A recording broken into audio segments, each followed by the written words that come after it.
Army chief general Asim Munir ने Pakistan ordnance factory वाह cantt का दौरा किया है। आर्मी चीफ को पीओएफ के उमूर पर ब्रीफ किया गया है। सिपाही सलार ने पीओएफ के तैयार करदा असलहे का मुआयना किया और मुल्क की दिफा के लिए काम करने के आज़म को सराहा।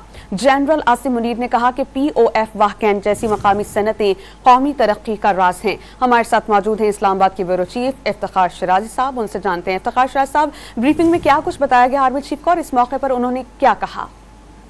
जी बिल्कुल, आज army chief general Syed Asim Munir ने पीओएफ वाह कैंट ऑर्डिनेंस फैक्ट्री का दौरा किया और यहाँ पे जो मकामी सतह पे दिफाई साजो सामान तैयार होता है उसके हवाले से आर्मी चीफ को ब्रीफिंग दी गई है। और इस मौके पे उन्होंने इज़हार ख्याल करते हुए कहा है कि वो ऑर्डिनेंस जैसी जो फैक्ट्रीज हैं बुनियादी तौर पर ये मुल्क की मईशत में बहुत बड़ा किरदार अदा कर रही हैं और बिलखुसूस जो मकामी सतह पे दिफाई सामान तैयार हो रहा है उस हवाले से इस तरह के इदारों का बड़ा एक कलीदी किरदार है। लिहाजा उन्होंने जो ऑर्डिनेंस फैक्ट्री के जो किरदार है मुल्क की मईशत में, मुल्क की दिफा में, उसको बड़ा सराहा है और उन्होंने कहा है कि इस तरह की सनतें मुल्क की न सिर्फ दिफा को नाकाबिल तस्खीर बनाती हैं बल्कि मुल्क की मईशत में भी इनका बड़ा एक कलीदी किरदार है। जी बहुत शुक्रिया इफ्तिखार, आपने हमें अपडेट किया।